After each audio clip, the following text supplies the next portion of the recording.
കണ്ണൂർ കേളകത്ത് നിന്ന് അടക്കാത്തോട്ടിൽ കാട്ടുപന്നി ആക്രമണത്തിൽ യുവാവിന് ഗുരുതര പരിക്കേറ്റു. അടക്കാത്തോട് സ്വദേശിയായ സുമോദിനാണ് പരിക്കുപറ്റിയത്. ബൈക്കിൽ സഞ്ചരിക്കുന്നതിനിടെ കാട്ടുപന്നി ചാടി വീഴുകയായിരുന്നു. ഫെലിക്സ് പുളിക്കൽ വിവരങ്ങളുമായിട്ട്. ഫെലിക്സ്, ഇത് എപ്പോഴായിരുന്നു സംഭവം? ഉടനെ തന്നെ ആശുപത്രിയിലേക്ക് എത്തിക്കാൻ കഴിഞ്ഞോ? ദിവേഷ്, ഇന്നലെ രാത്രിയാണ് സംഭവം.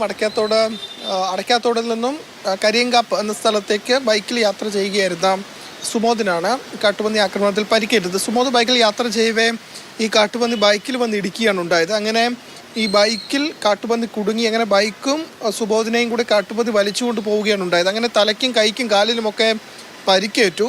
പക്ഷേ പരിക്ക് ഗുരുതരമാണെങ്കിൽ കൂടി അതായത് ഈ അപകടനില തരണം ചെയ്ത നിലയിൽ തന്നെയാണുള്ളത്. ഏതായാലും ഈ പ്രദേശത്ത് കാട്ടുപന്നി ശല്യം അതിരൂക്ഷമാണ്.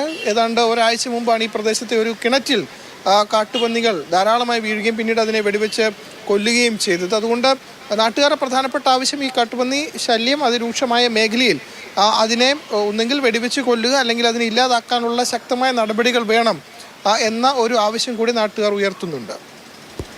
ശരി, ഫെലിക്സ് പുളിക്കലാണ് വിവരങ്ങൾ നൽകിയത്. കാട്ടുപന്നി ആക്രമണത്തിലാണ് ഒരു യുവാവിന് പരിക്കേറ്റത്. ഈ വന്യജീവി സംഘർഷങ്ങൾ അത് നമ്മുടെ നാട്ടിൽ തുടരുകയാണ്. ഓരോ സംഭവത്തിനു ശേഷവും കേൾക്കുന്ന പ്രതികരണങ്ങൾ പോലും പേരും സ്ഥലവും ഒക്കെ മാറുന്നു എന്നല്ലാതെ വലിയ വ്യത്യാസങ്ങളില്ല.